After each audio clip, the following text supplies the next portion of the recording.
Hello po, magandang araw sa ating lahat. Kamusta po kayo? Ito ang inyong lingkod, ang munting tinig ng ordinaryong Filipino. Kamusta kayo mga kababayan from Luzon, Visayas, and Mindanao?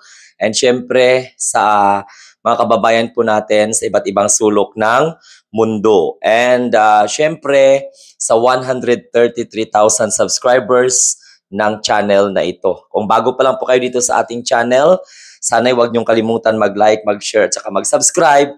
And pwede rin kayo mag-join sa ating Munting Tinig community. Mamili lang kayo dyan kung ano po ang inyong kaya. At syempre ako po yung nagpapasalamat sa mga nagbibigay tulong or support financially sa ating Munting Tinig channel. Ngayong hapon, pag-usapan natin ang good news siguro sa mga Duterte supporters na mga alinganga, okay, na pilit pa rin itinatanggi na talagang ang ginawa nila ay political rally, which is bawal na bawal po sa Qatar. Mga ma-pride kasi itong mga lentek na ito, no? Ayaw nilang tanggapin na itong mga kababayan po natin sa Qatar ay naka-violate po ng rules doon po sa Qatar, na bawal po ang assembly or gatherings, na unauthorized gatherings, lalong-lalo na kung may temang pampolitika. Ngayon, ito po, no, ang isampal natin sa kanila. Dahil sa pakikipagtulungan po ng ating mahal na Pangulo at ng opisyal ng Qatar, nabuo ang desisyon na i-dismiss ang kaso. No? Mahirap kaya mangyari yan sa Arab country kasi very strict pero binigyang emphasis doon yung magandang ugnayan ng Qatar at ng Pilipinas. Kung hindi sana pasaway, itong mga kababayan po natin dyan, alam na nga nila na bawal yung mga ganyang klaseng mga assembly, yung ganyang klaseng mga demonstration na may kinalaman sa politika ang tema, na kung saan ay ino-orient yan sila kapag umalis, no, sa pamamagitan po ng PIDOS.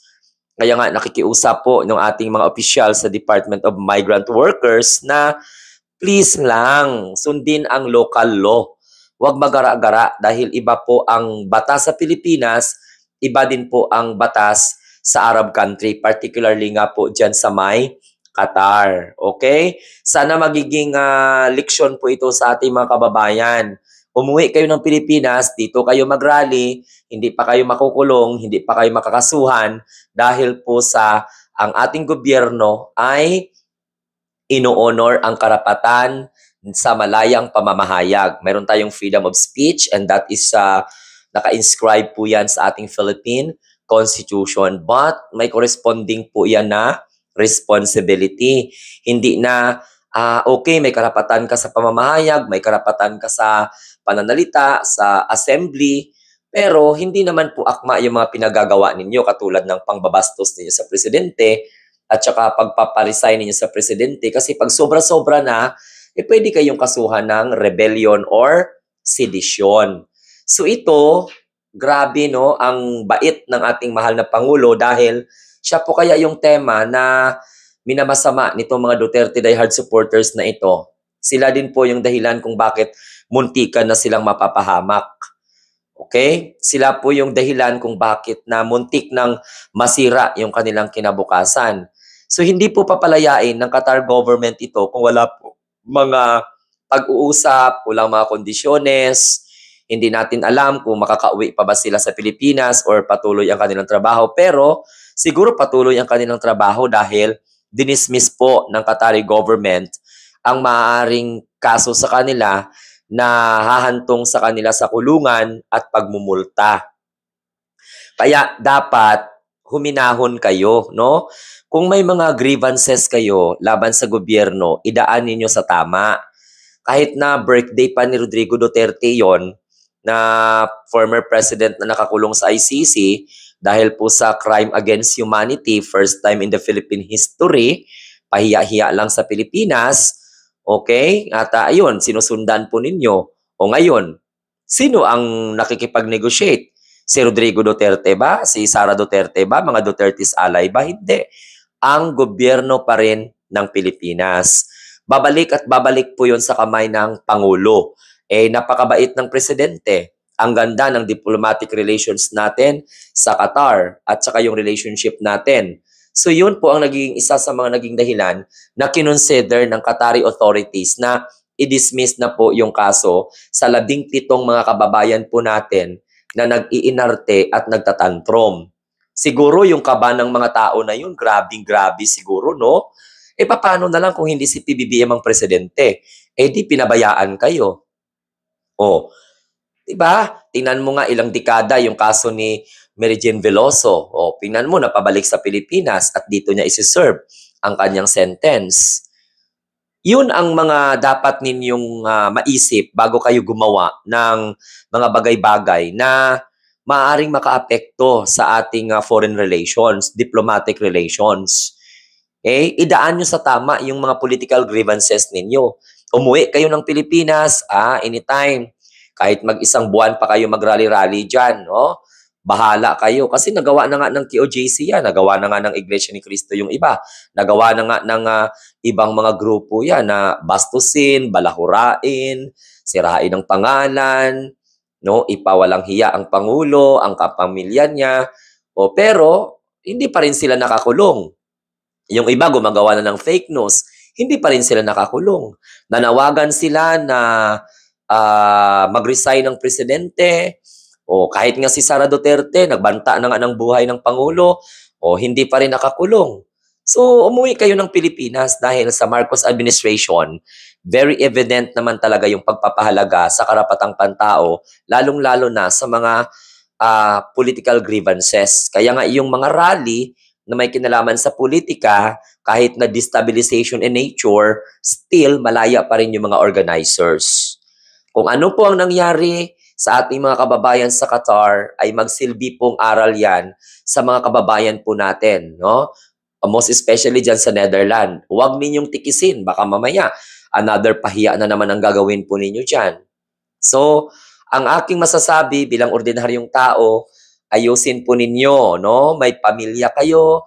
Oo, kung gusto nyong bigyan ng magandang kinabukasan ng pamilya nyo, kaya nga kayo lumabas ng ibang bansa para nang sa ganun ay matustusan ninyo ang pangailangan ng inyong mga pamilya. Eh kung sasali pa kayo sa political gatherings, yung mga local nga hindi nagiging ganun eh.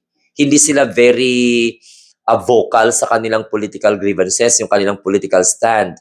If they had what we call this aspirations, pinapaabot nila sa tamang pamamaraan. Kasi wala namang perfectong gobyerno, no? They can air their sentiments in a nice way. Okay? Kahit sabihin pa ninyo na, hindi na yun, party-party lang naman yun, hindi naman kami nagrarally, ipapano mo, nahulihan kayo ng mga damit. Pero okay lang na may pangalang Duterte, so political gathering yun. So okay lang yan. Magpasalamat kayo sa Diyos, magpasalamat kayo sa ating gobyerno. Ewan ko nga kung itong 17 na to, titingnan natin kung ano po yung magiging reaksyon. Kahit alam po natin na hindi naman humihingi ng ganung klase ang ating Pangulo, pero sana naman ma-appreciate ninyo ang effort ng ating government. Right? Most especially the President, kasi sila mismo talaga yung nag-usap ng opisyal ng Qatar para pag-usapan kung ano po yung dapat gawin, ano po yung mga makakabuti sa ating mga kababayan. Kasi kung talagang i-stricto talaga ng Qatar ito, baka mag-service sila ng 3 taon sa kulungan, magbabayad pa sila ng almost 1 million kasi 50,000 real ang multa based doon po sa kanilang batas. Tulungan po ninyo yung ating bansa. Wag niyo yung ipahiya. Muntik ka na kayo dyan. Siguro yung kaba ng pamilya niyo, hindi basta-basta. Lalo na kayo. Tingnan nyo, walang Duterteng kumausap sa inyo. Si Sara busy doon sa ama niya. Yung ama niya nakakulong. Si Harry Roque doon, nagngangaw-ngaw, hindi naman importante, irrelevant naman. So walang tutulong sa inyo kapag malagay kayo sa alanganin. Malagay kayo sa kompromeso. Okay? Malagay kayo sa hindi magandang kalagayan. Walang tutulong sa inyo kundi ang gobyerno ng Pilipinas na binabalahura ninyo, no? Walang makikiusap sa iba't ibang mga authorities, no? Kundi ang ating mahal na presidente, because that's part of the job of the president to secure the safety of our fellow Filipinos all over the world, not only in Qatar. So kung paparesignin niyo pa si PBBM, pagkatapos bastusin niyo pa, balahurain niyo pa dahil nakaangkla kayo sa paniniwala na, okay, mayroon kaming karapatang magsalita, karapatan namin to. Oo nga, karapatan po ninyo, pero mga kamunting tinig, hindi sa lahat ng oras, di ba? Kaya nga dapat ninyong isipin yon. Freedom is not obsolete. Okay, or it's not absolute, I mean, I stand to be corrected. Mayroon pong responsibilidad. Oo, yung ating kalayaan or karapatan natin, naka-anchored po ng sangkatutak na responsibilidad. Be responsible kasi hindi po ninyo lupa yan. Hindi po ninyo teritoryo yan. Kayo po ay nagtatrabaho lang po dyan. No? Although hindi namin dinidisregard yung contributions ninyo sa economy ng Pilipinas, pero oo nga, nagko-contribute niya kayo, hindi ibig sabihin na gawin niyo kung ano yung gusto ninyo. Kasi nakakahiya. Pag nagkaroon kayo ng problema dyan, maapektuhan pa yung diplomatic relationship ng Pilipinas at ng bansa kung saan kayo. At tapos ipagtanggol nyo lang ang mga Duterte, ipagtanggol ninyo si Sara, mag-iskandalo kayo, lalong manggagalaiti, no? Ang taong bayan sa inyo kung yung pinaglalaban ninyo ay mga demonyo. So, ito sa 15 or 17 na mga kababayan po natin dyan, mamulat na kayo sa katotohanan na walang ibang tutulong sa inyo pag nagka-problema kayo dyan, pag naka-violate kayo ng batas, ng local, kung saan kayo ngayon naroroon, hindi po kayo maipagtanggol ng mga Duterte, hindi kayo maipagtanggol ni Digong, particularly, or ni Sara. Kahit vice presidente pa siya, kaya lang, hindi naman nararamdaman yung presence ni Sara Duterte ngayon na siya po ay pangalawang pangulo.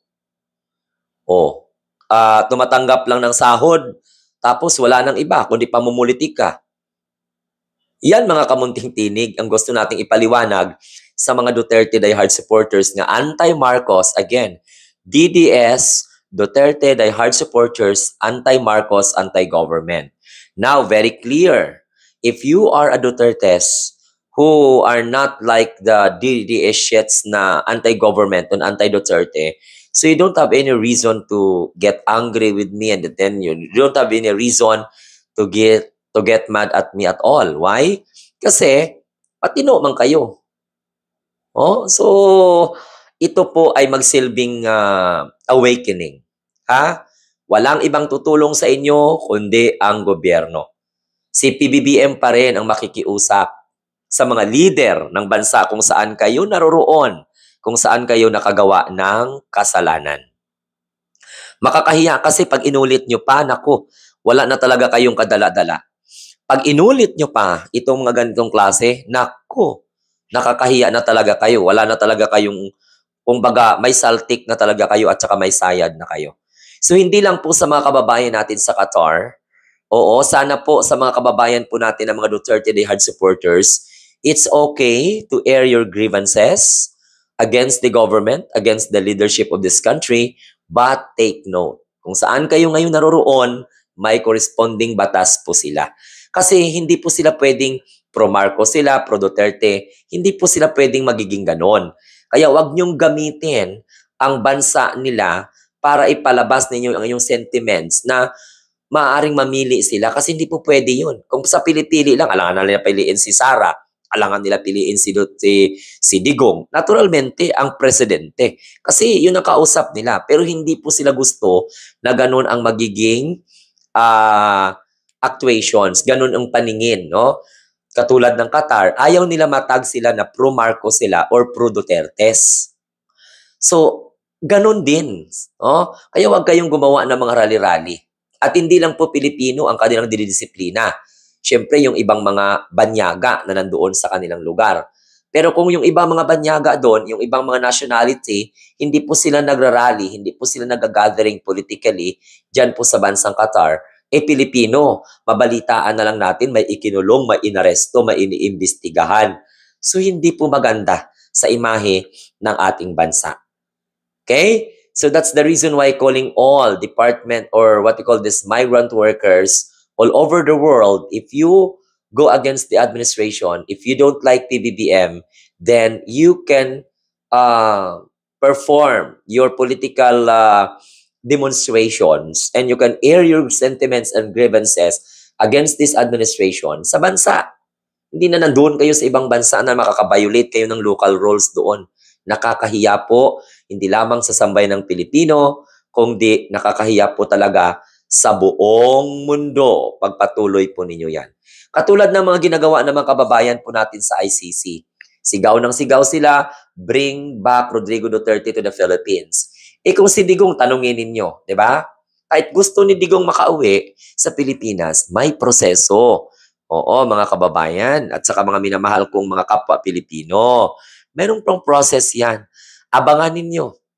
Magdasal kayo, oo, na baka siguro sa panahon ng confirmation of charges, galingan po ng abogado ni Rodrigo Duterte para makauwi siya ng Pilipinas. Ay, ang problema, kahit sa alang social media sites nagsusurvey, ayaw na nilang makabalik si Rodrigo Duterte sa Pilipinas dahil manggugulo lang ang matanda na yan. Kasi si Rodrigo Duterte kino-considered as political leader who opposed the administration. Okay? So, they are not for the pro-Filipino. They are for their political survival. Okay, isipin natin, 80 years old, paano? Ngayon lang lumabas yung International Criminal Court warrant of arrest. So, ngayon lang talaga dinala sa ICC. Okay, Rodrigo Duterte always challenged the International Criminal Court to go here in the Philippines. O ngayon, ang nangyari, dinampot siya sa pamamagitan po ng Interpol.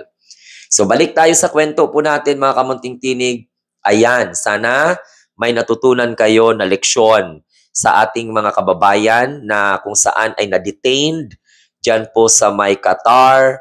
Ngayon, dismiss na yung kaso, release na po sila. Diyan po ay sa utos mismo ng ating mahal na presidente na hindi po sila pababayaan. Despite the fact that ang target ng kanilang black propaganda ay ang presidente. Ang target ng kanilang gathering is to gain attentions, okay, sympathy. No? Nakawawa si Digong, bla bla bla. Oh. Wala namang problema mag-celebrate kayo ng birthday ni Digong. Pero siguro sa ibang mga bansa na hindi mahigpit ang kanilang mga batas. Hindi po katulad ng Qatar. Kahit nga hindi mahigpit yung mga batas nila, hindi po talaga pwede mag-iskandalo kayo. Kasi nakakahiya po. Disiplina nyo na lang yan. Kahit sabihin pa na pwede kayo mag-rally sa ibang bansa, halimbawa, hindi sa Qatar, pwede kayo mag-rally sa ibang bansa, mag-air inyo, magkaroon kayo ng political demonstrations, o assembly or gatherings na may kinalaman sa politika, kahit na hindi mahigpit, huwag niyong gawin kasi nakakahiya. Ginaya ninyo si Rodrigo Duterte na bawal po sa Hong Kong ang mga ganyang klase. Pero anong nangyari? Alam nila yan. Pero politika ang nagiging activity o prior sa araw na kung saan ay siya'y dinampot ng Interpol sa tulong po ni General Torre na kung saan yun ang nagbasa kay Rodrigo Duterte ng kanyang Miranda rights na may karapatan siya na kumuha ng abogado, oo, may karapatan siyang manahimik para hindi siya makapagsalita, go against himself. So, napakalaking siguro yung pamilya ng mga biktima no na nakulong sa Qatar ay tuwang-tuwa. O hindi sundan natin atong kwento na ito kung ano po yung mangyayari sa kanila. O ngayon, ang mga ingot ng mga DDS, hindi man lang kayo magpapasalamat. O kahit obligasyon po ng gobyerno, obligasyon ng presidente, pero tao kayo, dapat nakakaramdam kayo ng hiya. Instead na batikusin yung presidente, magpasalamat kayo. Kasi kung hindi lang mabuti ang ugali ni PBBM, bakit kayo tulungan? Bakit pakiusap ang presidente na tulungan kayo, 'di ba? So yan ay magiging silbing aral, panibagong oportunidad ninyo yan dahil hindi kayo napahamak o hindi kayo ma-idol. Siguro pwede kayo magtrabaho ulit. Depende kasi hindi naman kayo blacklisted. O so ibig sabihin, hindi naman kayo nakulong, hindi naman kayo na-detained, wala na kayong kaso. O na-dismiss na po yung kaso ninyo. So ayan, pasalamatan niyo po yan. Dahil po sa effort yon ng dalawang bansa, ng dalawang authority, the Philippine government and the Qatari government. So ano man, mga Duterte Jihad supporters, masama pa rin ba ang presidente? O, yung kapwa ninyo DDS, tinulungan. So sino po ang inyong nilalait? Ang tumulong dyan sa 17. O total, kahit hindi po hinihingi ni PBBM yan, kami ang magpapaalala sa inyo na that is worthy to be exalted. This is worthy, the action of the government, the Philippine government, is worthy to be applauded. Even though hindi nila hinihingi. Pero, syempre, hindi kayo magpasalamat? Ha? Hindi kayo magpasalamat? Babatikusin nyo pa? O, tapos matibay pa rin yung paninindigan nyo na peke? O, peke pa rin?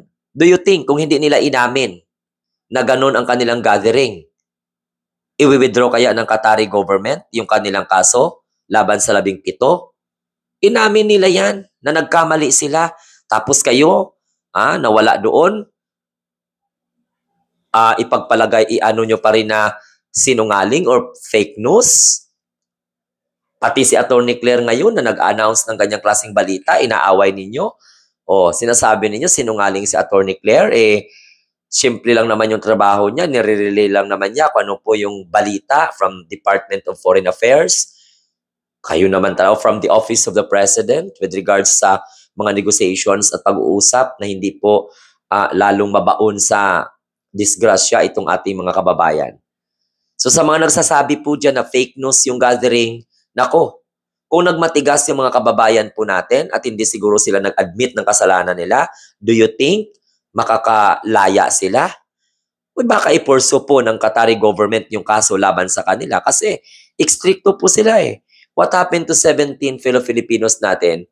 It is just simply a matter of diplomacy. Kasi presidente na yung gumalaw eh. Si PBBM na mismo yung nag-order. O, si PBBM mismo ang nakiusap sa official ng Qatari government. See? Ayan. So sana po may natutunan kayo again dito. Maraming salamat. O kung bago po kayo sa aking channel, huwag kalimutan mag-likes, huwag kalimutan mag-share, tsaka mag-subscribe. And please don't skip yung mga ads po natin, ha? Para naman makatulong kayo sa ating channel kahit papano. Okay? Maraming salamat po. Have a nice day. God bless and mabuhay po tayong lahat. Adios.